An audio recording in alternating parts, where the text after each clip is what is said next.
நீ போகாத, இந்த இடத்துக்கு போகாத, இந்த இடத்துக்கு போகாத, இந்த இடத்துக்கு போகாத. ஒவ்வொரு இடத்திலும் ஒவ்வொரு நேரத்திலும் அந்த தீர்க்கதரிசி இவனுக்கு ஜெபிச்சு ஜெபிச்சு ஆலோசனை சொல்லிக்கிட்டே இருப்பான். அந்த ராஜா என்ன பண்ணுவான், உடனே அந்த தீர்க்கதரிசியில இருந்து வார்த்தை வந்த உடனே கேட்ச் பண்ணிக்குவான். உடனே அந்த இடத்துல இருந்து விலகி போயிடுவான். ஆனா திருப்பி ஆள் அனுப்பி பார்ப்பான், அந்த தீர்க்கதரிசி சொன்னது கரெக்டா போய் பார்த்தா அதே மாதிரி இருக்கும். அப்பதான் நினைப்பான், கர்த்தர் நம்ம என்ன செய்யறாரு, பாதுகாக்கிறார். 2 ராஜாக்கள் 6 அதிகாரம் 9-10. ஆகிலும் தேவனுடைய மனுஷன் இஸ்ரவேலின் ராஜாவினிடத்தில் ஆள் அனுப்பி, இன்ன இடத்துக்கு போகாதபடிக்கு எச்சரிக்கையாயிரும், சீரியர் அங்கே இறங்குவார்கள் என்று சொல்ல சொன்னான். அப்பொழுது இஸ்ரவேலின் ராஜா தேவனுடைய மனுஷன் தன்னை எச்சரித்து தனக்கு குறித்து சொன்ன ஸ்தலத்திற்கு மனுஷரை அனுப்பி பார்த்து எச்சரிக்கையாயிருந்து இப்படி அநேக தரம் தன்னை காத்து கொண்டான். ஒவ்வொரு வாரமும் உனக்கு ஒரு எச்சரிக்கை மெசேஜ் வந்துகிட்டே இருக்கும். இந்த ஆள் எப்ப பார்த்தாலும் டப்பாவே பேசுறாரு, எப்ப பார்த்தாலும் முறைச்சுக்கிட்டே பேசுறாரு, எப்ப பார்த்தாலும் அது இதுன்னு மிரட்டிட்டே பேசுறாரு அப்படின்னு உங்களுக்கு தெரியும். ஆனா ஆவிக்குரிய வாழ்க்கையில தேவன் ஒரு பெரிய கரிசனை உள்ளவரா இருக்கிறார்.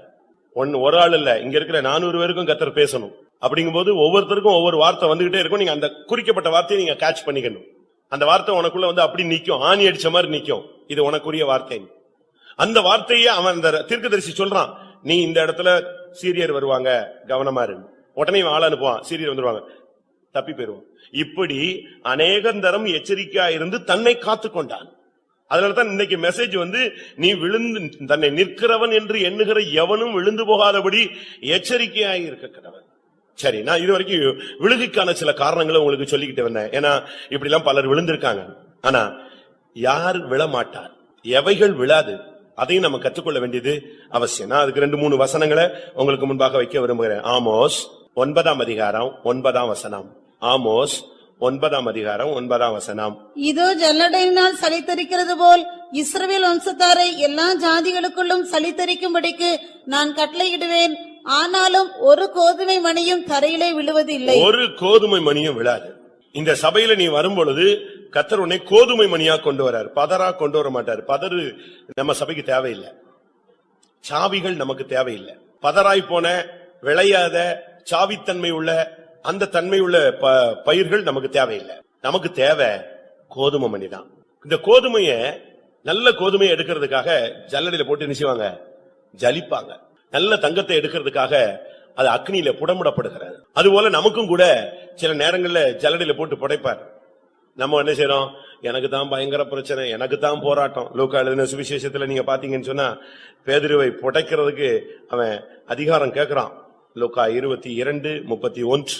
பின்னும் கர்த்தர், சீமோனே சீமோனே, இதோ கோதுமையை சுலகினால் புடைக்கிறது போல சாத்தான் உங்களை புடைக்கிறதற்கு உத்தரவு கேட்டுக்கொண்டான். நானும் உன் விசுவாசம் ஒளிந்து போகாதபடிக்கு உனக்காக வேண்டிக் கொண்டேன். இதே வசனம் தான் ஆமோஸ்ல இருக்கு. சொலகினால ஜல்லடைனால ஜலிக்கிறது போல நான் ஜலிப்பேன், ஆனா ஒரு கோதுமை மணி கூட என்ன செய்யாது, கீழே விழாது. இந்த சபையில நீங்க இந்த சத்தியத்தை கேட்டு ஒரு நல்ல புஷ்டியான ஒரு கோதுமையா நீங்க மாறிட்டீங்கன்னா, என்னதான் பிசாசு உன்னை ஜலிச்சு எடுக்கட்டுமே, நீ கீழே விட மாட்ட. அதான் இந்த சத்தியத்தினுடைய மேன்மை. நீ கோதுமை மணியாய் மாறி இருந்தால் வேதம் சொல்லுகிறது, ஒரு கோதுமை மணியும் தரையில விழாது, என்ன புடைக்கட்டும். ஆனா பேதுரு கோதுமை மணியாக மாறாத காலங்களில் அவனை புடைச்ச போது அவன் பட்ட பாடு உங்களுக்கு எல்லாருக்குமே தெரியும். கோதுமை மணி அவனை போட்டு சொல்லகனால் புடைக்கிறதுக்கு பெர்மிஷன் வாங்கினான், புடைச்சான் பாருங்க, கொஞ்ச நேரத்துல வெனிஞ்சிட்டான், மறுதலிச்சிட்டான், சபிச்சுட்டான், சத்தியம் பண்ணிட்டான். ஆனா கர்த்தர் ஒரு ஜெபம் பண்ணி இருந்தாரு. என்னது? அவன் சபிச்சான், சத்தியம் பண்ணான், மறுதலிச்சான். ஆனா அவனை நிலைநிறுத்தினது எது? இயேசுவின் ஜெபம். ஆண்டவரே, அவன் விசுவாசம் நெஞ்சிடக்கூடாது, ஒளிஞ்சு போயிடக்கூடாது, உனக்காக நான் கர்த்தரிடத்துல வேண்டிக் கொண்டேன். ஆண்டவர் அவர் ஜெபிச்சார். ஆண்டவரே, சொலகனால் புடைக்கிறதுக்கு பெர்மிட் வாங்குறானே இவன், ஏன் தெரியுமா? அவனுக்கு அபிஷேகம் இல்ல. அபிஷேகம் இல்லாதபடினால் பேதுரு மறுதலித்தான், சபித்தான், சத்தியம் பண்ணினான். அப்போஸ்தலர் நடவடிக்கைகள் 2-3 அதிகாரத்துல பாத்தீங்கன்னா அபிஷேகம் கிடைச்ச பிறகு வந்து சொல்றாங்க, இந்த இயேசுவின் நாமத்தை குறித்து நீ பேசக்கூடாது, இந்த இயேசுவின் நாமத்தை நீ பறைசாற்றக்கூடாதுன்னு சொன்னாங்க. அப்ப அவன் சொன்னா, யார பார்த்து சொல்ற? நான் இப்ப அபிஷேகம் பெற்றிருக்கிறேன், இயேசுவின் நாமத்தை குறித்து பேசக்கூடாதுன்னு சொல்றது சரியா? நான் கண்டவைகளையும் கேட்டவைகளையும் எப்படி பேசாமல் இருக்க முடியும்? ஒரு காலத்துல சபிச்சு சத்தியம் பண்ணி மறுதலிச்சு ஓடின அந்த பேதுரு விழுந்து போன ஒரு தன்மை, சொலகினால் புடைக்கும் பொழுது கீழே விழுந்து விட்ட ஒரு ஆள். ஏனென்றால் அபிஷேகம் இல்லாதபடினால் அவன் கோதுமை மணியாக மாறாத ஒரு நாள். ஆனால் அப்போஸ்தலர் 4 அதிகாரம் 18, 19, 20 பாருங்க. அந்த கோதுமை மணி இப்ப பேசுது. அவர்களை அழைத்து இயேசுவின் நாமத்தை குறித்து எவ்வளவும் பேசவும் போதிக்கவும் கூடாது என்று அவர்களுக்கு கட்டளையிட்டார்கள். பேதுரும் யோவானும் அவர்களுக்கு பிரதியுத்தரமாக, தேவனுக்கு செவி கொடுக்கிறதை பார்க்கிலும் உங்களுக்கு செவி கொடுக்கிறது தேவனுக்கு முன்பாக நியாயமாய் இருக்குமோ என்று நீங்களே நிதானித்து பாருங்கள். நாங்கள் கண்டவைகளையும் கேட்டவைகளையும் பேசாமல் இருக்க கூடாது என்றார். நான் எப்படி பேசாம இருக்க முடியும்? ஆனா ஒரு காலத்துல பாருங்க, பெண்ணுக்காக ஒரு பெண்ணிட்ட பயந்து ஓடின ஒரு ஆள் தான். ஆனா இப்ப சொல்றான் முடியாது. ஏன்னா இப்ப கோதுமை மணி அவன். பேதுருவை கடைசியா பிடிச்சிட்டு உனக்கு கடைசி ஆசை என்ன? உன்னை இப்ப கொல்ல போறோம், உன்னுடைய தலைவரை போல, உன்னுடைய இயேசுவை போல உன்னை நாங்க சிலுவையில் அறைய போறோம்னாங்க. அப்ப அவன் சொன்னா, ஐயோ அப்படி செஞ்சிடாதீங்க, என்னுடைய மீட்பர் நேர சிலுவையில் அறையப்பட்டார், நான் தகுதி இல்லாதவன், எனக்கு அதே ஸ்தானத்துல என்னை வச்சு அடிக்காதீங்க, என்னை தலைகள் என்ன செய்யுங்க சிலுவையில் அறையுங்கன்னு சொன்னான். அவ்வளவு போல்டா மரணத்துக்கு துணிஞ்சு நின்ற ஒரு ஆள் தான் பேதுரு. காரணம், இப்பொழுது பரிசுத்தாவியின் மூலமாய் அவன் ஒரு கோதுமை மணியாய் மாற்றப்பட்டிருக்கிறான். பிரியமானவர்களே, இந்த காலை வேளையில் நம்ம எத்தனை பேர் பரிசுத்தாவின் அபிஷேகத்தை பெற்றவர்கள்? இந்த கோதுமை மணியாக நீங்கள் எத்தனை பேர் நிற்க விரும்புகிறீர்கள்? இயேசுவின் நாமத்திற்காக தைரியமாக, விசுவாசமாக, நம்பிக்கையாக ஜீவனை பானபலியாக வார்க்க உங்களில் எத்தனை பேர் ஒப்புக் கொடுக்கிறீர்கள்? நீங்கள் விழாதபடி எச்சரிக்கையா இருக்க வேண்டும். விழாமல் நீங்க நிற்க வேண்டுமானால் நீங்கள் ஒரு கோதுமை மணியாய் மாற வேண்டும். இந்த சபையில நீங்கள் இத்தனை வருஷமா இருந்துட்டு பதறாய் போனால் எங்க போய் சேருவீங்க? எந்த சபையில இருந்தாலும் சரி, நீ கோதுமையாய் மாறாத பட்சத்துல நீ களஞ்சியத்துல சேர முடியாது. நீ கோதுமையாய் மாறாத பட்சத்துல நீ நிக்க முடியாது. கோதுமை மட்டும்தான் சொலகளை நிக்கும், மத்ததெல்லாம். அதுல அழகா அந்த வசனம் எனக்கு ரொம்ப பிடிச்சது. ஒரு கோதுமை மணியும், ஒரு சிங்கிள் கோதுமை மணி கூட தரையில விழாது. ஆண்டவர் விடமாட்டார். இந்த உபதேசத்துக்கு, இந்த சத்தியத்துக்கும், கிறிஸ்துவின் அன்பில அபிஷேகத்துல நீ நிக்க ஆரம்பிச்சிட்டேன்னா உன்னை விழறதுக்கு தேவன் ஒருபோதும் அனுமதிக்க மாட்டார். ஏனென்றா கோதுமை போஜன பலிக்கு முக்கியமானது. முதலாம் நாளாகமம் 21 அதிகாரம் 23 வசனம். 1 நாளாகமம் 21:23. ஓர்னான் தாவீதை நோக்கி, ராஜாவாகி என் ஆண்டவன் அதை வாங்கிக் கொண்டு தம்முடைய பார்வைக்கு நலமானபடி செய்வாராக. இதோ சர்வாங்க தகனங்களுக்கு மாடுகளும் விறகுக்கு போரடிக்கிற உருளைகளும் போஜன பலிக்கு கோதுமையும் ஆகிய யாவையும் பாருங்க, அங்க அழகாக சொல்லி இருக்கிறது. விறகுக்கு இது இருக்கு, அதுக்கு அது இருக்கு, ஒண்ணுன்னா சொல்லிட்டே வரான். வாசிங்க, அந்த மட்டும் வாசிங்க. சர்வாங்க தகனங்களுக்கு மாடுகளும், சர்வாங்க தகன பலி செலுத்த மாடு இருக்கு, விறகுக்கு போரடிக்கிற அந்த கலப்பைகள்லாம் இருக்கு. போஜன பலிக்கு கோதுமையும். போஜன பலிக்கு தேவ கோதுமை. போஜன பலி என்பது தேவ சித்தத்தை காண்பிக்கிறது. வேதம் சொல்லுகிறது, தேவ சித்தம் செய்கிறவனோ என்றென்றைக்கும் நிலைத்திருப்பான், அவன் விழவே மாட்டான். கோதுமை எதை காண்பிக்கிறது? அது விழாது. கோதுமை போஜன பலிக்கு உபயோகப்படுத்தப்படும். தேவ சித்தம் செய்கிறவனோ என்றென்றைக்கும் நிலைத்திருப்பான். அவனுக்கு புயல் அடிச்சாலும் சரி, காத்தடிச்சாலும் சரி, என்ன வந்தாலும் சரி, அவன் அப்படியே ஸ்டாண்ட் பண்ணி நிப்பான். ஏனென்றால் அவன் தேவ சித்தம் செய்கிறவன். இயேசு கிறிஸ்து தேவ சித்தம் செய்த பொழுது அவருக்குள்ளே பின்மாற்றம் அனுமதிக்கப்படவில்லை. இதோ உம்முடைய சித்தத்தின்படி செய்ய வருகிறேன் வந்தார். இதோ உம்முடைய சித்தத்தின்படி ஆக கடவுது என்று சொன்னார். அவர் ஒரு நல்ல கோதுமை மணி. கோதுமை மணிதான் விழாது. ஏனென்றா கோதுமை மணி, ஒரு கோதுமை கீழே விழுந்து செத்துருச்சுன்னு சொன்னா, நிலத்தில் விழுந்து செத்துதுன்னா என்ன செய்யும்? அது அநேக பலன்களை கொடுக்கும். யோவான் எழுதின சுவிசேஷம் 12 அதிகாரம் 24 வசனம். மெய்யாகவே மெய்யாகவே நான் உங்களுக்கு சொல்லுகிறேன், கோதுமை மணியானது நிலத்தில் விழுந்து சாகாவிட்டால் தனித்திருக்கும், செத்ததே ஆகில் மிகுந்த பலனை கொடுக்கும். பாருங்க, ஒரு கோதுமை மணியா நீங்க மாறணும். கோதுமை மணியாய் மாறினால் நீங்கள் விழமாட்டீர்கள். கோதுமை மணியாய் மாறினால் நீங்கள் தேவசித்தம் செய்வீர்கள். என்றென்றைக்கும் நிலைத்திருத்தில் உள்ள சின்ன சின்ன காரியங்களுக்காக நீங்க மேன்மையை விட்டுறாதீங்க. கிறிஸ்து எனக்கு ஜீவன், சாவு எனக்கு ஆதாயம். சாவு உனக்கு நஷ்டமாயிடக்கூடாது. நீ கோதுமை மணியாய் மாறினால் சேருவாய். அதான் ரொம்ப முக்கியமானது. மத்தேயு எழுதின சுவிசேஷம் 3 அதிகாரம் 12 வசனத்தை பார்க்கும் பொழுது, கோதுமையையோ களஞ்சியத்திலே சேர்ப்பார். ஏன்னா அது விழாது, அது அழகா களஞ்சியத்துல போய் சேர்ந்துடும். தூற்றுக்கூடை அவர் கையில் இருக்கிறது. அவர் தமது களத்தை நன்றாய் விளக்கி தமது கோதுமையை களஞ்சியத்தில் சேர்ப்பார். பதரையோ அவியாத அக்னியினால் சுட்டெரிப்பார் என்றார். இந்த மார்க்கத்துல வந்துட்டு நீ களஞ்சியத்துல போய் சேராட்டா என்ன பிரயோஜனம்? களஞ்சியம் என்பது பரலோகத்தின் மகிமையான இடங்களை காண்பிக்கிறது. ஆண்டவருக்கு பல களஞ்சியங்கள் இருக்கு. ஒரு இடத்துல ஒரு களஞ்சியம் இருக்கு, அது புதிய பூமி. இன்னொரு களஞ்சியம் இருக்கு, அது புதிய வானம். இன்னொரு களஞ்சியம் இருக்கு, அது புதிய எருசலேம். அடுத்து ஒரு களஞ்சியம் இருக்கிறது, அது சியோன். இப்படி பல களஞ்சியங்களை கர்த்தர் ஏற்படுத்தி வச்சிருக்கிறார். நீ களஞ்சியத்துல போய் என்ன செய்யணும்? சேர்ந்துடணும். நம்முடைய வாழ்க்கையில நாம் ஒரு கோதுமை மணியா இருந்தால் விழமாட்டோம். நாம் கோதுமை மணியா இருந்தால் ஜீவனை கொடுப்போம். நாம் கோதுமை மணியா இருந்தால் தேவசித்தம் செய்வோம். கோதுமை மணியா இருந்தால் களஞ்சியத்துல போய் சேர்க்கப்படுவோம். அதனால வேதம் அழகாக சொல்லுகிறது, தேவனுடைய காரியங்களை நீங்கள் கவனமாக இருக்க வேண்டிய ஒரு நேரம். ஒரு மனுஷனும் விழாதபடிக்கு எச்சரிக்கையா இருக்கணும். எப்பொழுதும் ரொம்ப கவனமா இருங்க. அப்போஸ்தலர் நடவடிக்கைகள்ல தேவனுடைய ஜனங்கள், இல்லாவிட்டால் போர் சேவர்கள், பவுல், இப்படி பலர் ஒரு கப்பல்ல பிரயாணப்படுறாங்க. கப்பல் பயங்கர சிக்கல்ல போயிடுச்சு. அதே மாதிரி ஒரு சிக்கல் வந்ததே கிடையாது. ஒரு நிர்பந்தமான சூழ்நிலையில வரும் பொழுது பவுல் சொல்றாரு, உங்கள் தலையில் உள்ள மயிரெல்லாம் எண்ணப்பட்டிருக்கிறது, அவையில ஒன்று கூட என்ன செய்யாது, கீழே விழாது. அப்போஸ்தலர் 27:34. விழாது. ஆகையால் போஜனம் பண்ணும்படி உங்களை வேண்டிக் கொள்கிறேன், நீங்கள் தப்பி பிழைப்பதற்கு அது உதவியாயில் இருந்து ஒரு மயிரும் விழாது என்றான். தலையில இருந்து ஆண்டவர் சொல்றாரு, நான் அறியாம உனக்கு ஒண்ணுமே நடக்காது.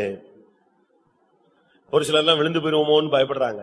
ஒரு சிலருக்கு அப்படி ஆயிடுமோ இப்படி ஆயிடுமோன்னு பயப்படுறாங்க. தலையில இருந்து ஒரு முடி நீ சிக்கு எடுக்கும் போது கீழே விழணும்னா கூட வித் பெர்மிட் யார்ட்ட அடிக்கணும்? ஆண்டவர்ட்ட பெர்மிட் கேட்ட பிறகுதான் உன் தலையில இருக்கிற முடியில ஒண்ணு கீழே விழும். ஆனா நீங்க டெய்லி பிடிச்சு பாதியை வெட்டி எடுத்துருவீங்க, வச்சிருக்காங்களா? ஒரு சிலர் டெய்லி வெட்டி விட்டுக்கிறாங்க. இப்படி வெட்டி விடுறாங்க, டிசைன் டிசைனா வெட்டி விடுறாங்க. பெண்கள் வெட்டக்கூடாதுன்னா பெண்கள் வெட்டுறாங்க, ஆண்கள் வெட்டணும்னா வெட்ட மாட்டேங்கிறான். இதான் இப்ப ஆப்போசிட்டா ஓடிட்டு இருக்கு. பைபிள்ல அழகா சொல்லி இருக்கு, யார் வெட்ட முடிய தலைமுடிய வெட்டக்கூடாது, யார் தலைமுடிய வெட்டணும்னு பைபிள்ல ரொம்ப தெளிவா இருக்கு. 1 கொரிந்தியர் 11 ரொம்ப தெளிவா இருக்கு. அது நீங்க வீட்டுல போய் உட்கார்ந்து நல்லா படிச்சு பாருங்க. ஆனா என்ன நடந்துச்சு, ஒரு பிள்ளைகிட்ட ஒரு குழந்தைய கொடுத்து அனுப்பியிருக்காங்க, ஒரு 12 வயசு பிள்ளைகிட்ட. குழந்தைக்கு போய் அதுக்கு இதான் சின்ன குழந்தை, நீ போய் மொட்டை அடிச்சுட்டு வா, அப்பதான் நல்லா முடி வளரணும், இந்த ஒரு வார்த்தையை சொல்லி அனுப்பியிருக்காங்க. இந்த பிள்ளை போய் தானும் மொட்டை அடிச்சுட்டு வந்துருச்சு. அந்த குழந்தைக்கு மொட்டை அடிச்சிருச்சு, தனக்கு மொட்டை அடிச்சு. என்னன்னு கேட்டா, நீ சொல்லிவிட்டீங்கல்ல நல்லா முடி வளரணும், எனக்கும் கூட நல்லா வளரல, அதனால நானும் சேர்ந்து அணிஞ்சிட்டேன், அடிச்சு வச்சு. நம்ம ஆளுங்க இப்படித்தான் வர்றாங்க. நீங்க இந்த தலையில் உள்ள முடியை குறித்து பைபிள்லயே ஆண்டவருக்கு ஒரு கரிசனை இருக்கு. உன் தலையில் உள்ள முடியெல்லாம் என்ன செய்யப்பட்டிருக்கிறது, எண்ணப்பட்டிருக்கிறது.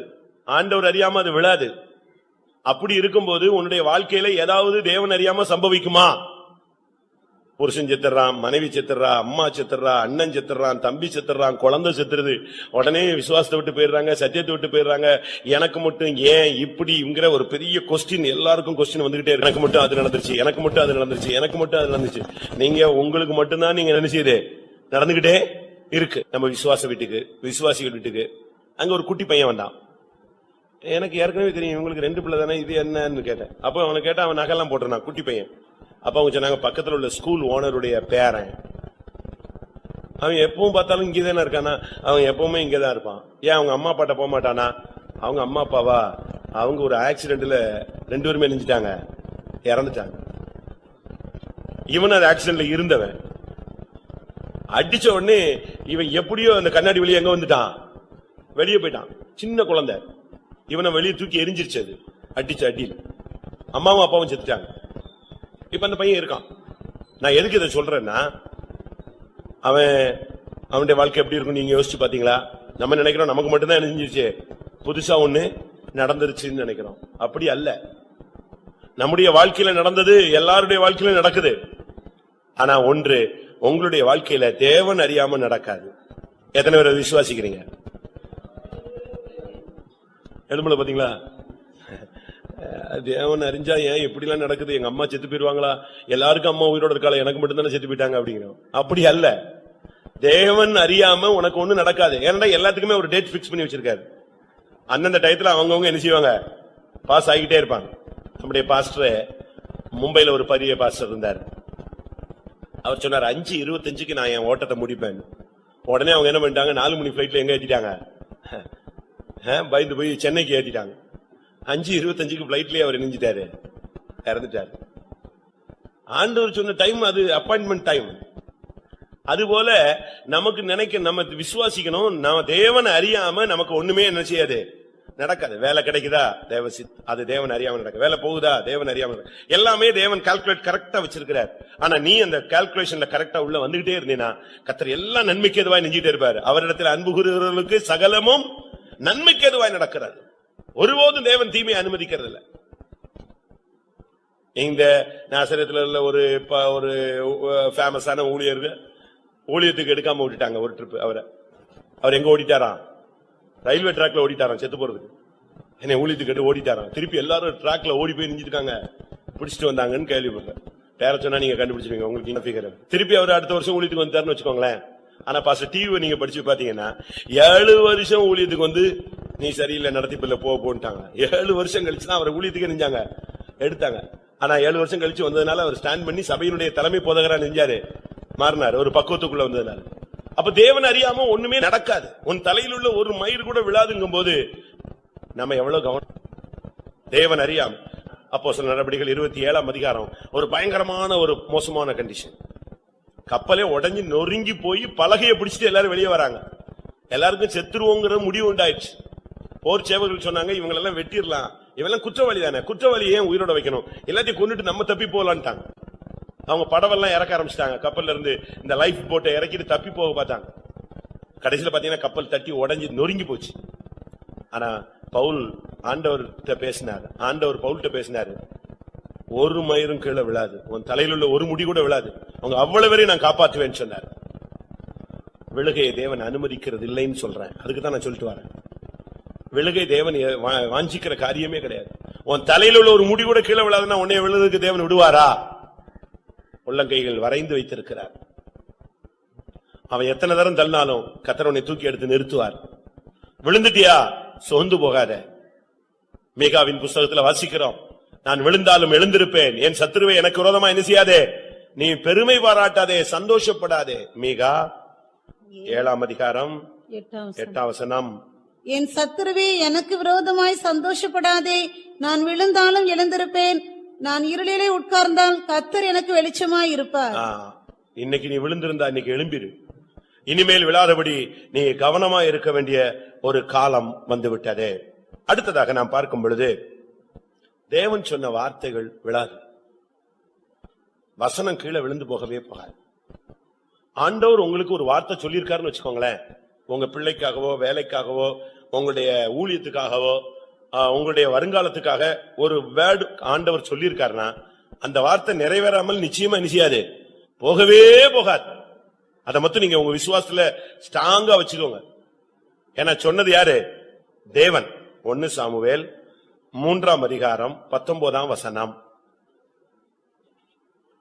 விழுகைக்கான காரணங்களை நான் உங்களுக்கு சொல்லிட்டு இருந்தேன். இப்போ விழாத ஒரு காரணம் என்னன்னு சொல்லிட்டு வரேன். சாமுவேல் வளர்ந்தான், கர்த்தர் அவனுடனே கூட இருந்தார், அவர் தம்முடைய எல்லா வார்த்தைகளிலும் ஒன்றையாகிலும் தரையிலே விழுந்து போக விடவில்லை. கர்த்தருடைய வார்த்தை கீழே விழாது. நீ அந்த வசனத்தின்படி நின்னா நீயும் விழ மாட்ட. ஆண்டவருடைய வார்த்தையில நீ நின்னு பாரு, உனக்கு விழுகையே வராது. பாஸ்டர் டிவி அவர்கள் சொல்வாரு, ஒரு ஊழியக்காரன் விழுந்து போறான்னா அவன் பிரமாணத்தின்படி அவன் நடக்கலன்னு அர்த்தம். இந்த சபைக்குன்னு, இந்த உபதேசத்துக்குன்னு, இந்த சத்தியத்துக்குன்னு, இந்த ஊழியத்துக்குன்னு, இந்த அன்னக ஊழியத்துக்குன்னு, இந்த மெல்கிசேதேக்கின் பிரதிஷ்டைக்குன்னு ஒரு பிரமாணம் இருக்கு. ரூல்ஸ் அண்ட் ரெகுலேஷன்ஸ் இருக்கு. 4 மணி ஜெபம், 6 மணி ஜெபம், 10 மணி ஜெபம், அன்னக பிரதிஷ்டை, மெல்கிசேதேக்கை போல தாயும் தகப்பனும் வம்ச வரலாறும் இல்லாத ஒரு வாழ்க்கை. அப்படி ஒரு வாழ்க்கையில சரியான பிரதிஷ்டையில பரிசுத்தத்துல அவன் நின்னான்னா விழவே மாட்டான். பிரமாணத்தை மீறுவது என்னதே பாவம். எங்கேயாவது ஒரு இடத்துல பிரமாணத்தை மீறி இருப்பான், அவனுக்குள்ள விழுக வந்திருக்கும்னு சொல்வார். நீங்க வசனத்துல நின்னு பாருங்க, வசனத்துல ஸ்டாண்ட் பண்ணி பாருங்க. கர்த்தருடைய வசனமும் விழாது. வசனத்தின்படி வாழ்கிறவன் என்ன செய்ய மாட்டான்? விழவே மாட்டான். ஆண்டவருடைய வார்த்தை விழுமா? 25 வருடங்களுக்கு முன்பாக ஆண்டவர் ஒரு வார்த்தை ஆபிரகாம்கிட்ட சொன்னார், நான் உனக்கு ஒரு சந்ததி தருவேன். அவனால அது விசுவாசிக்கவும் முடியல, விசுவாசிக்கலன்னு சொல்லவும் முடியல. ரெண்டுக்கு நடுவுல போய்கிட்டே இருந்தான். கடைசியில 99 வயசுல கர்த்தர் அவன்கிட்ட சொன்னாரு, நீ எனக்கு முன்பாக உத்தமனாயிரு, நான் வாக்குத்தத்தத்தை நிறைவேற்ற போறேன்னு சொன்னார். உடனே அவன் உத்தமனாய் மாறினான், வாக்குத்தத்தம் நிறைவேறினது. சரி, நான் ஒரு கேள்வி கேட்கிறேன், சபதானே? தேவன் எனக்கு சொன்னது எத்தனையோ காரியங்களை எனக்கு நிறைவேற்றி இருக்கிறார் அப்படின்னு சொல்றவங்க கை வைத்துங்க பார்க்கலாம். பாத்தீங்களா? தேவன் சொன்ன வார்த்தை விழாது. ஆண்டுடைய ஒரு வார்த்தையில ஒரு வார்த்தை கூட என்ன செய்யாது, கீழே விழாது. எசேக்கியேல் 36:36 சொல்லு என்ன சொல்லுகிறது? எசேக்கியேல் 36:36 என்ன சொல்லுது? சொன்னேன், கர்த்தராகிய நான் நிர்மூலமானவைகளை கட்டுகிறேன் என்றும் பாலானதை பயிர் நிலமாக்குகிறேன் என்றும் அப்பொழுது உங்களை சுற்றிலும் உள்ள மீதியான ஜாதிகள் அறிந்து கொள்வார்கள். கர்த்தராகிய நான் இதை சொன்னேன், இதை செய்வேன். என்ன சொன்னாரு? பரிசுத்தமா இருக்கிறவன பரிசுத்தமாக்கிட்டாரா? நீங்க அந்த வசனத்தை நல்லா படிச்சு பாருங்க. விழுந்து போனவங்க எல்லாம், சோர்ந்து போனவங்க, விடாய்த்து போனவங்க, நொறுங்கி போனவங்க அந்த வசனத்தை நல்லா படிங்க. வாசிங்க, மறுபடியும் வாசிங்க. கர்த்தராகிய நான் நிர்மூலமானவைகளை கட்டுகிறேன் என்றும். நிர்மூலம் ஆயிருச்சு, ஒண்ணுமே இல்ல, ஒளிஞ்சு போயிடுச்சா? ஒண்ணும் இல்ல, நிர்மூலமானவைகள். ஆனா அதை நான் எடுத்து கட்டுகிறேன். அடுத்து பாலானதை பயிர் நிலமாக்குகிறேன் என்றும். சுத்தமா போயிருச்சு, தரிசு நிலமா போயிடுச்சு, உப்பு விதைச்சுட்டான், இனி அதுல ஒண்ணுமே நடக்காது, செயல்படாது. ஆனா கர்த்தர் சொல்றாரு, நான் அதை பயிர் நிலமாய் மாற்றுவேன். இதை சொன்னேன். அப்பொழுது உங்களை சுற்றிலும் உள்ள மீதியான ஜாதிகள் அறிந்து கொள்வார்கள். கர்த்தராகிய நான் இதை சொன்னேன், இதை செய்வேன். எப்படி? ஆண்டவர் சொன்னால் அதை செய்யாம இருப்பாரா? வானமும் பூமியும் ஒளிந்து போனாலும் கர்த்தருடைய வார்த்தையில ஒரு உறுப்பு கூட என்ன செய்யறது இல்ல, ஒளிந்து போகிறது இல்ல. கர்த்தர் உனக்கு சொன்னா சொன்னதுதான். நீங்க சும்மா நடைமுறையில் உள்ள ஒரு உதாரணத்தை சொல்றேன். பாஸ்டர் டிவி அவர்கள் மும்பைல ஊழியம் செய்யும் போது, சின்ன பிரதரா ஊழியம் செய்யும் போது, எத்தனையோ வருஷத்துக்கு முன்னால ஒரு நாள் ஆண்டவர் பேசினாராம். நான் உன்னை இந்த சபையில உயர்ந்த ஸ்தானத்துக்கு கொண்டு வருவேன், சபையை லீட் பண்ற லெவலுக்கு கொண்டு வருவேன். அவர் அத மனசுல மட்டும் வச்சுக்கிட்டாரு. அப்ப அவரு ரொம்ப சின்ன பிரதர். ஆனா கொஞ்ச நாள் கழிச்சு பாத்தீங்கன்னா சுகர்ல பாதிக்கப்பட்டார் சுத்தமா. அது பிறகு சபையில இருந்து அவரை கொண்டு வந்து சென்டர்ல வச்சுட்டாங்க. முடிஞ்சு போச்சு. அவருக்கு ஊழியமே நிச்சய முடியாது, செய்ய முடியாது. ஃபுல்லா போயிட்டாரு. ஜபங்களுக்கு கூட அவரால் எழும்பி தனியா போக முடியாத அளவுக்கு வீக் ஆயிட்டாரு. அப்ப அவருக்குள்ளேயே ஒண்ணு, சரி நம்ம இனிமே என்ன செய்யணும், நம்ம வயசு முடிஞ்சு, நம்ம ஊழியம் முடிஞ்சிருச்சு போல் இருக்கு, கர்த்தர் நம்ம எடுக்க போறாருன்னு சொல்லிட்டு டெய்லி உட்கார்ந்து இந்த வியாதியின் மூலமா என்னை பரிசுத்தமாக்குறேன், ஆண்டவரே நான் என்னை பரிசுத்தமாக்குறேன், நான் எல்லாத்தையும் ஒப்புரவாயிடுறேன், எல்லாம் அப்படி சுத்திருச்சு தன்னை லெவல் பண்ணிக்கிட்டே இருக்காரு. ஏன்னா சுகர் ஜாஸ்தி ஆயிடுச்சு. இனி ஒரு நாள்ல காலையில ஸ்தோத்திர ஜெபத்துக்கு போக முடியாம தன்னுடைய பெட்லயே உட்கார்ந்து பிரைசிங் பண்ணிட்டு இருக்கும் போது தனியா திடீர்னு பாத்தீங்கன்னா அவருக்கு உள்ள இருந்து ஒரு உருவம் வெளியே வந்து நின்னுச்சு. உள்ளுக்குள்ள இருந்து வெளியே வருது, இவருக்குள்ள இருந்து ஒரு கருப்பு உருவம் வந்து வெளியே நின்னுச்சு. அப்ப இவரு பாக்குறாரு, இது எங்க இருந்து வந்துச்சுன்னு பார்த்தா, எங்க இருந்து வருது, இவருக்கு உள்ள இருந்தா வெளியே வந்து நிக்குது. உடனே ஆண்டவரே இது என்ன, இது புதுசா இருக்கு, எனக்குள்ள இருந்து ஒரு கருப்பு உருவம் வருது அப்படின்னு. மேல இருந்து ஒரு சத்தம், இதுதான் உன்னைய கட்டுப்படுத்தி வச்சிருந்த சர்க்கரை வியாதியின் ஆவி, சுகர் ஆவின்னு சொல்லிச்சான். உடனே அவரு, இந்த சுகர்ல நான் பரலோகத்துக்கு போயிருவேன்னு நினைச்சுக்கிட்டு இருந்தேன், இது என்னது, இது பொல்லாத ஆவியா? ஆவியில நிறைஞ்சு கத்தி அதை துரத்தி விட்டார். அது அப்படியே ஒரு மனுஷனை போல இவர் ரூம் விட்டு வெளியே போய், ஃபெய்தோம் விட்டு வெளியே போய், ஃபெய்தோமுக்கு எதிர்த்தாக்குல சீக்கியர்களுடைய குருத்துவாரா இருக்கு, அது சைடு வழியா அது போயிடுச்சான். அப்பதான் இவருக்கு புரிஞ்சுது, ஓஹோ சுகர் வந்து நம்மளை பரிசுத்தப்படுத்துற வியாதி இல்ல, நம்மளை அழிக்கிற ஒரு வியாதி. வியாதி ஒரு மனிதனை பரிசுத்தமாக்காது, ஒரு மனுஷனை சரிப்படுத்தும், உடைக்கும், சரிப்படுத்தும். ஆனா பரிசுத்தமாக்க வியாதிக்கு என்ன கிடையாது, சக்தி கிடையாது. இது பிசாசு. உடனே அபிஷேகத்தில் நிறைஞ்சாரு, சுகர் போய்விட்டது. எல்லாரும் சொன்னாங்களா, நீங்க செக் பண்ணுங்க, உண்மையா போச்சுன்னு நீ சொல்றீல்ல. அடுத்த நாள் எழும்பிட்டாரு, சரீரம் மறுபடியும் புஷ்டி ஆயிடுச்சு, நார்மல் ஸ்டைல்ல வந்துட்டாரு, ஊழியத்துக்கு எழும்பி செய்யற லெவலுக்கு வந்துட்டாரு. அப்ப எல்லாரும் சொன்னாங்க, இல்ல நீ செக் பண்ணுன்னு.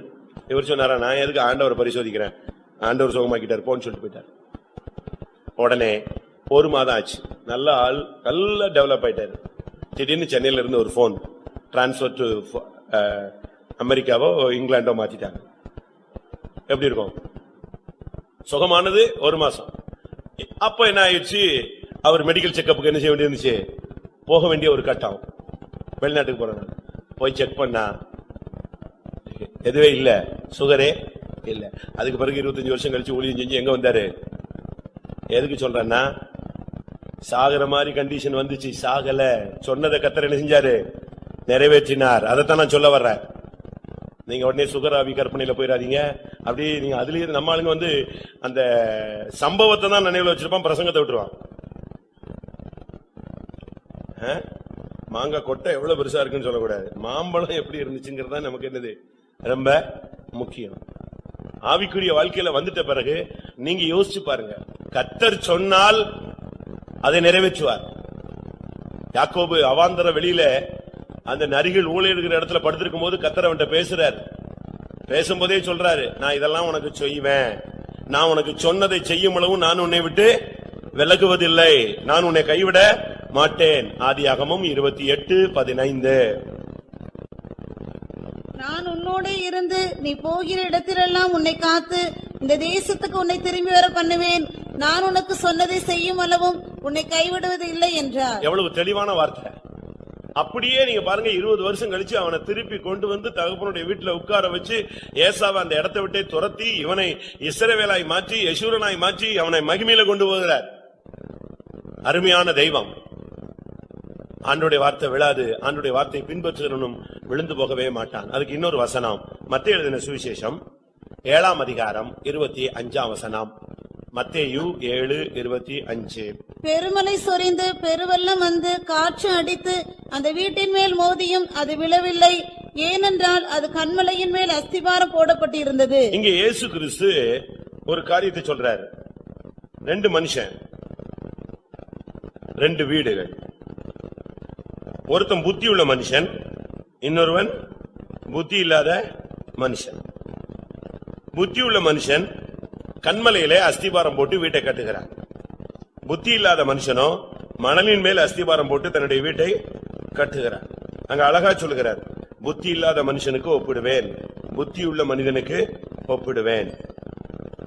அதுக்கு காரணம் என்னன்னா, அவங்க கட்டின வீடு அல்ல, வீடு அதே வீடுதான். கண்மலையில கட்டினவனு வீடுதான் கட்டினான், மணல்ல கட்டினவனு வீட்டை தான் கட்டினான். ஆனா அவன் போட்ட அஸ்திவாரம் தான் என்னது முக்கியம். உன்னுடைய வாழ்க்கையில இந்த மார்க்கத்துல வந்துட்ட பிறகு உன்னுடைய விசுவாச ஜீவியத்தினுடைய அஸ்திவாரம் ரொம்ப முக்கியம். ஏனென்றால் கடைசி காலம் அஸ்திபாரங்களும் அசைகிறதே, நீதிமான் என்ன செய்வான்? நீ விழாம இருக்கணும்னா உன்னுடைய அஸ்திபாரம் பேஸ் சரியா இருக்கணும். உன்னுடைய பவுண்டேஷன் சரியா இருந்தா நீ என்ன வந்தாலும் விழமாட்ட. இந்த ஊமையை இயேசு ஏன் சொன்னாரு? மத்தேயு எழுதின சுவிசேஷம் 7ஆம் அதிகாரத்துல நீங்க 21 இருந்து படிச்சு பார்த்துக்கிட்டே வந்தீங்கன்னா, பரலோகத்தில் இருக்கிற என் பிதாவின் சித்தத்தின்படி செய்கிறவன் எவனோ அவன் பரலோக ராஜ்யத்தில் பிரவேசிப்பான், கர்த்தாவே கர்த்தாவே என்று சொல்லுகிறவன் அதில் பிரவேசிப்பது இல்லை. அப்ப நம்ம டெய்லி எத்தனை ட்ரிப்பு கர்த்தாவே கர்த்தாவேன்னு கூப்பிடுறோம், நம்ம போக மாட்டோமா? அப்படி அல்ல. அதுக்கு வசனம் அழகாக சொல்லி இருக்கிறது.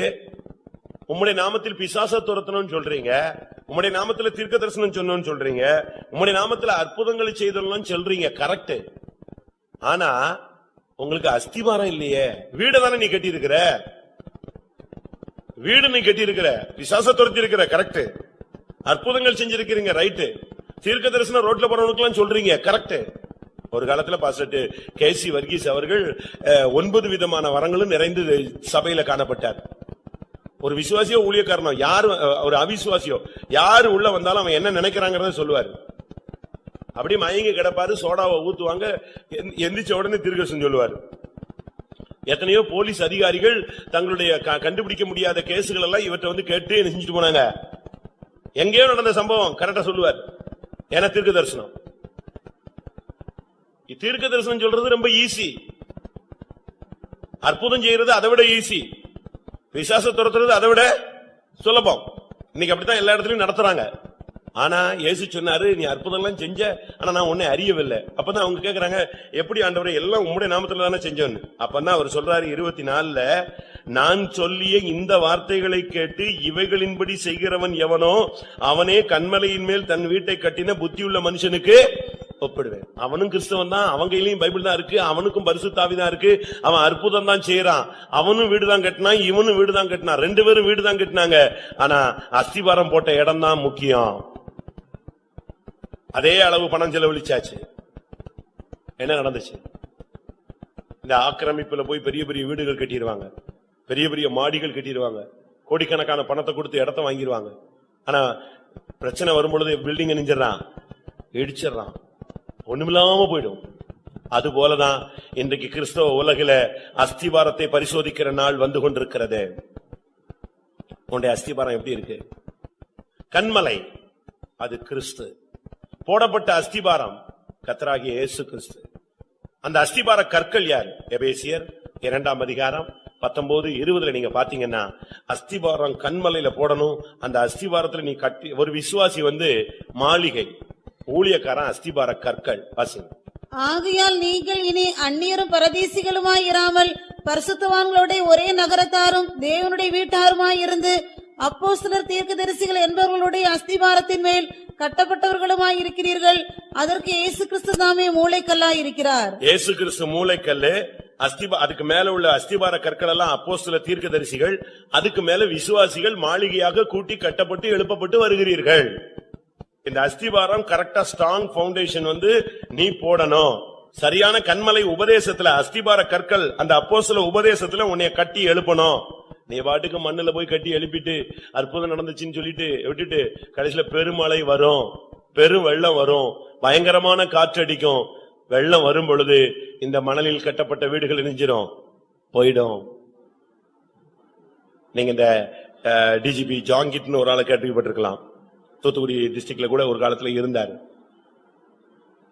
அவருடைய அண்ணன் ராஜஸ்தான்ல இப்போ கொஞ்ச நாளைக்கு முன்னால வெள்ளங்கள்லாம் பயங்கரமா வந்துச்சு நார்த் இந்தியால. அவங்க எத்தனையோ பூர்வீகமா அந்த இடத்துலதான் இருக்காங்க. திடீர்னு பாத்தீங்கன்னா பயங்கர மழை, பயங்கர வெள்ளம். அவங்க அண்ணன் போய் தன்னுடைய நிலங்கள், தன்னுடைய வீடுகள் அங்கங்க இருக்கிறதெல்லாம் போய் பார்த்துட்டு வந்தாராம். போகும்போதெல்லாம் போன் பண்ணிட்டே போனாராம். என்னது, அங்க பயங்கர வெள்ளம் வந்துருச்சு, இங்க பயங்கர வெள்ளம் வந்துருச்சு. இவர் இங்க இருந்து போன் பண்ணி கேட்கிறாரு, அவர் அங்க இருந்து செல்லுல சொல்றாரு, பயங்கரமான மழை, பயங்கரமான வெள்ளம், அது முங்கிருச்சு, இது முங்கிருச்சு, இப்படியே சொல்லிட்டு இருந்தாரு. கொஞ்ச நேரத்துல பார்த்தா போனே என்ன செய்யல, தொடர்பே இல்ல, சுத்தமா அவுட். இவர் என்னடா இவர் இவ்வளவு நேரம் பேசிட்டு வந்தாரு, இவர் போனே என்ன செய்யல, வேலை செய்யல. வீட்டுக்கு அடிச்சு பார்த்தா வீட்டுல எடுக்கல, ஒன்னும் எடுக்கல. கடைசியில பார்த்தா அடுத்த நாள் பார்த்தா இவர் போன ஜிபே ஏழு போயிருச்சு, தண்ணியில போயிருச்சு, வீடு வீடு எல்லாமே மொத்தமா வாசம், சொத்து சேர்த்து வச்ச கோடிக்கணக்கான இது எல்லாம் போயிடுச்சு. வந்த மழை பெருமழை எப்படி வந்துச்சு, இருக்கிறதெல்லாம் புடிங்கி எடுத்துட்டு போற அஸ்திவாரம். இப்ப கேதார்நாத்ல வந்துச்சு, நீங்க எல்லாம் பேப்பர்ல படிச்சிருப்பீங்க. எதுக்கு இதை சொல்ற? உன்னுடைய அஸ்திவாரம் ஸ்ட்ராங் இல்லைன்னா பிசாசு உன்னை அசைச்சிருவான். உன்னுடைய அஸ்திவாரம் கரெக்டா இருந்தா என்ன வந்தாலும் நீ விழாதபடி எச்சரிக்கையா என்ன செய்யலாம், நிக்கலாம். நீ விழாதபடி எச்சரிக்கையா இருக்கணும்னா உன்னுடைய பவுண்டேஷனை சரியான கிறிஸ்துவின் மேல, கன்மலையாகிய கிறிஸ்துவின் மேல, அப்போஸ்தல உபதேசத்தின் மேல, அப்போஸ்தலர்கள் மேல நீ கட்டப்பட்டால் நீ ஒருபோதும் அசைக்கப்பட மாட்டாய். எல்லாரும் கண்களை மூடுவோம். நீ விழாதபடி, தன்னை நிற்கிறவன் என்று எண்ணுகிற எவனும் விழாதபடி எச்சரிக்கையா இருக்க கடவன்.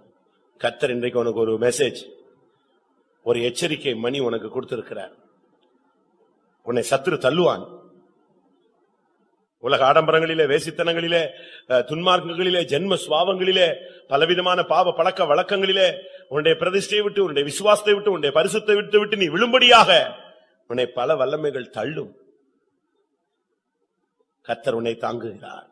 நான் விசுவாசிக்கிறேன் பிரியமானவர்களே, இந்த கூட்டத்தில் நீ உட்கார்ந்து இருக்கிற பாரு, அதுவே நீ நிற்கிறாய் என்பதற்கு ஒரு அடையாளம். ஒருவேளை உன்னுடைய ஆத்மாவில், உன்னுடைய சரீரத்துல பல தோல்விகள் இருந்திருக்கலாம்.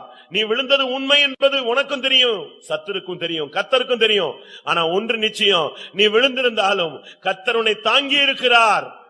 எத்தனை பேர் விசுவாசிக்கிறீர்கள்? அல்லேலூயா. அதனால்தான் நீ இப்ப தைரியமா சொல்லலாம், நான் விழுந்தேன், அது உண்மை. ஆனா நான் விழுந்த இடம் கர்த்தருடைய கையில விழுந்தேன். ஆமென்.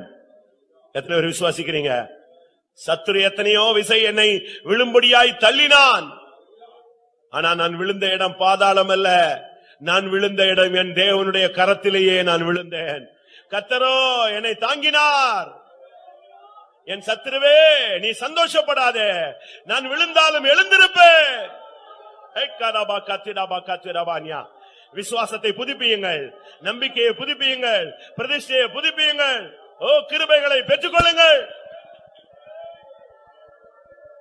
நான் மறுபடியும் சொல்லுகிறேன், அருமையான தேவனுடைய பிள்ளையே, நீ விழும்படி உன்னை எத்தனையோ விசை தள்ளினது உண்மை, நீ விழுந்து தடுமாறினது உண்மை. ஆனால் நீ தேவனுடைய கரங்களில் விழுந்தாய். அதுதான் இரக்கம். ஆமென். அதுதான் தயவு. அதுதான் தேவனுடைய திட்டம். ஆமென். ஓ, நீ விழுந்து அழிந்து போவது தேவனுடைய திட்டம் அல்ல. தேவனுடைய கையில் விழுந்தபடி நான் மறுபடியும் உன்னை தூக்கி எடுத்து நிறுத்துகிறார்.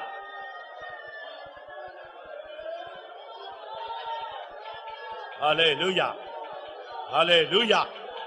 ரெக்கபீனா சந்தனக்.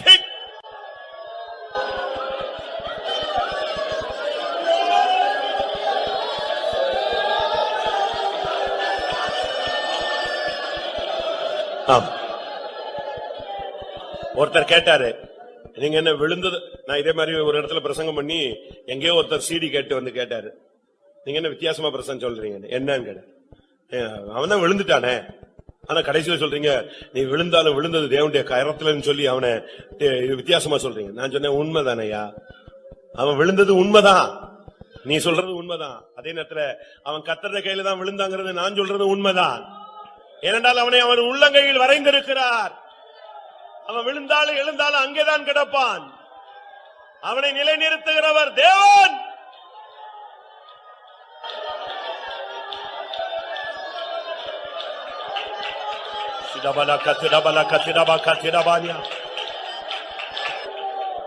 நம்ம கண் முன்னால இந்த தெய்வீக உபதேசத்தில் சத்தியத்திலிருந்து விழுந்து போனவர்கள் உண்டு.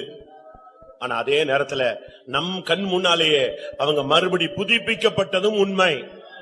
அது உங்களுக்கு தெரியுமா? அதுக்கு காரணம் அநேகருடைய ஜெபம். அந்த 3ஆம் மத்தியிலிருந்து விழுந்த வாலிபன் மேலே அந்த அப்போஸ்தல ஊழியன் போய் விழுந்தான். ஆண்டவரே, இவனை எழுப்பு. உனக்காக ஜெபிக்கிற ஒரு கூட்டம், ஓ, உன்னை மறுபடியும் தூக்கி எடுத்து நிறுத்தும் கூட்டம்.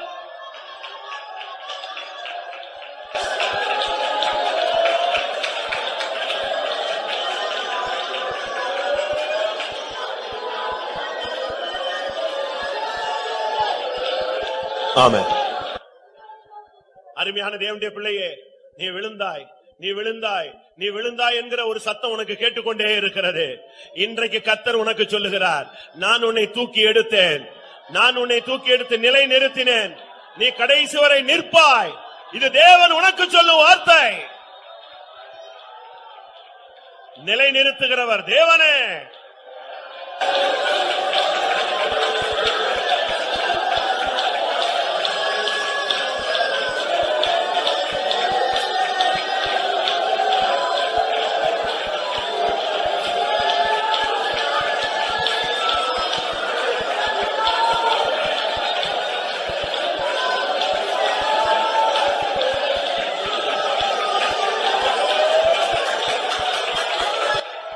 ஆமென். கிருபையிலிருந்து விழுந்தவர்கள் மறுபடியும் கிருபைக்குள்ளே ஓடி வாருங்கள். 3ஆம் மத்தியிலிருந்து விழுந்தவர்கள் எழும்பி வாருங்கள். இன்ன நிலைமையிலிருந்து விழுந்தவர்கள் மறுபடியும் ஆதியிலே செய்த கிரியைகளை செய்யும்படி எழுந்து வாருங்கள். ஆமென், ஆமென், ஆமென், ஆமென். தைரியமாயிரு. கோதுமை மணி நிலத்தில் விழாது. நீ விழுகைக்காக அழைக்கப்பட்டவன் அல்ல, நீ தேவசித்தம் செய்யும்படியாக அழைக்கப்பட்டவன். நீ களஞ்சியத்திலே சேர்க்கும்படியாக அழைக்கப்பட்டவன். நீ எடுத்துக் கொள்ளப்படக்கூடிய சபையில் நிலைக்கப்பட்டவன். என்ன வந்தாலும் பயப்படாத. உன் தலையில் உள்ள ஒரு முடி கூட கீழே விழாது. தேவன் அறியாமல் உனக்கு ஒன்று சம்பவியாது. நீ ராயனுக்கு முன்பாக நிற்பாய்.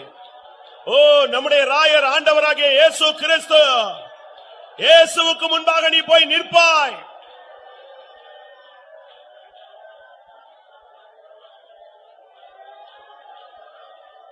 அபிஷேகத்தினால் உங்களுடைய அஸ்திபாரத்தை உறுதிப்படுத்திக் கொள்ளுங்கள். அபிஷேகத்தினால் அஸ்திபாரத்தை உறுதிப்படுத்திக் கொள்ளுங்கள். உபதேசத்தினால் ஊன்ற கட்டப்படுங்கள். என்ன வந்தாலும் உன்னுடைய வீடு விழாது. உன்னுடைய நம்பிக்கை தகராது. உன்னுடைய நம்பிக்கை வீண் போகாது.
ஆமா. இதுவரை அநேக விசை விழுகையும் எழுச்சியும் உங்களுக்குள் பல முறை நடந்திருக்கலாம். ஒரு குழந்தை கீழே விழும், திரும்ப எழும்பி விடும். ஒரு குறிக்கப்பட்ட காலம் வரை இது தொடர்ச்சியாய் அந்த பிள்ளைக்குள்ளே நடக்கிற ஒரு காரியம். விழும், அடிபடும், எழும்பும், திருப்பி ஓடும், நடக்கும், விழும். ஆனா ஒரு சர்டன் ஸ்டேஜுக்கு பிறகு அது விழாது. ஆமென். அதுபோல நீ கடந்த காலங்களிலே பல காரியங்களிலே நீ விழுந்து விழுந்து நீ தடுமாறிக் கொண்டிருந்திருப்பாய். ஆமென். இன்றைக்கு பெறுகிற அபிஷேகம் உன்னை நிலைநிறுத்தும் அபிஷேகம், விழாதபடி உன்னை காத்துக்கொள்ளக்கூடிய அபிஷேகம், எச்சரிக்கையாய் உன்னை பாதுகாக்கக்கூடிய ஒரு அபிஷேகம். ஹல்லேலூயா, ஹல்லேலூயா.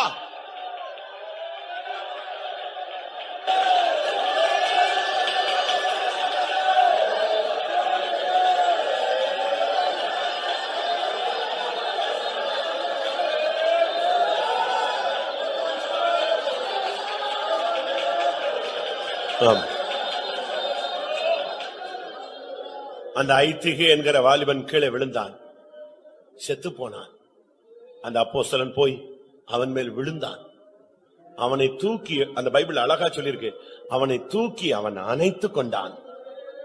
அவன் உயிர் அவனுக்குள் வந்தது. விழுந்து விட்டாய், இனி உனக்கு வாழ்க்கை முடிந்து போனது, ஊழியம் முடிந்து போனது என்று பிசாசு பேசிக் கொண்டிருப்பான். இன்னைக்கு கர்த்தர் உன்னோடு பேசுகிறார். ஆமென். உன்னுடைய ஜீவன் உனக்குள் திரும்பி வரப்போகிறது. நீங்க படிச்சு பாத்தீங்கன்னா நல்லா இருக்கும். மறுபடியும் அவங்க ஏறி போய் அதே மேல் வீட்டுக்கு போய் சேர்ந்துட்டான். எப்படி? அதை மட்டும் வாசிங்க. எல்லாரும் கண்கள் மூடி அப்படியே இருப்போம். அப்போஸ்தலர் 20 10 11 12. உடனே பவுல் இறங்கி போய் அவன் மேல் விழுந்து அவனை அணைத்துக் கொண்டு, கலங்காதிருங்கள், இவன் உயிர் இவனுக்குள் இருக்கிறது என்றான். பின்பு ஏறி போய் அப்பம் விட்டு புசித்து விடியற்காலம் வரவும் வெகு நேரம் பேசிக் கொண்டிருந்து பின்பு புறப்பட்டான். அந்த வாலிபனை அவர்கள் உயிருள்ளவனாக கூட்டிக் கொண்டு வந்து மிகுந்த ஆறுதல் அடைந்தார்கள். அருமையான தேவனுடைய பிள்ளையை, நீ வரும்போது விழுந்த நிலவரத்தில் வந்தாய். ஆமென். கர்த்தர் உன்னை அணைத்துக் கொண்டார். ஆமென். ஹல்லேலூயா. ஆமென். நீ உயிருள்ளவனாய் திரும்பி போ, விழுந்தவனாய் திரும்பி போகாதே. ஓ, கர்த்தர் உன்னை அணைத்துக் கொள்ளுகிறார்.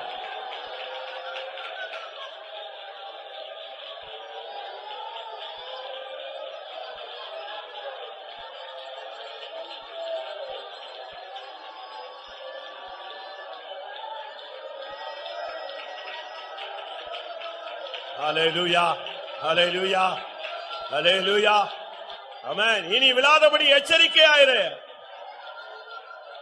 ஒரு பிரதிஷ்டை பண்ணிக்கொள். ஹல்லேலூயா. ஒரு தீர்மானம் எடுத்துக்கொள்.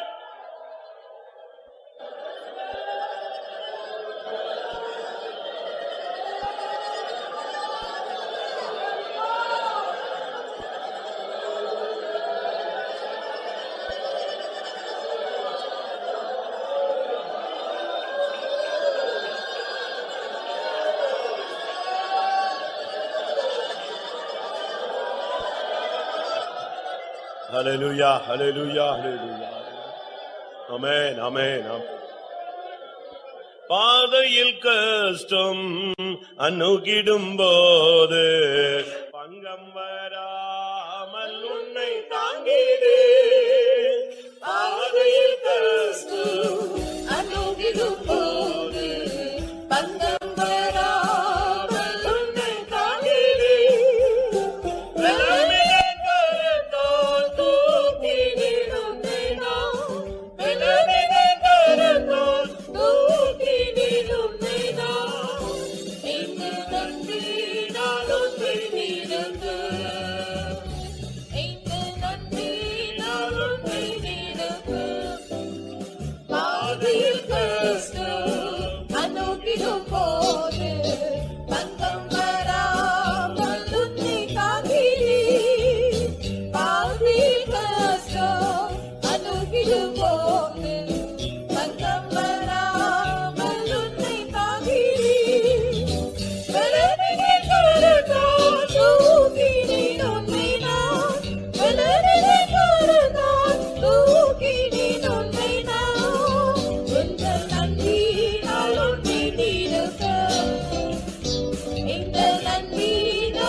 ஆமென். ஆமென். உன் ஆத்துமாவுக்கு தெரியும், உன் ஆத்துமாவுக்கு தெரியும் உன்னை எத்தனை விசை கர்த்தர் தூக்கி விட்டார், எந்தெந்த இடங்களில் கர்த்தர் உன்னை தூக்கி விட்டார், எந்தெந்த இடத்துல நீ தடுமாறினாயோ அங்கெல்லாம் அவருடைய கரம் உன்னை தூக்கினது. எத்தனை பேர் ஒத்துக்கொள்ளுகிறீர்கள்? ஆமென். நான் தடுமாறின நேரங்கள் ஒன்றல்ல ரெண்டல்ல. ஓ தேவன் அத்தனை விஷயம் என்னை தாங்கி தூக்கி எடுத்து விட்டார். ஆமா, தைரியமாயிருங்க,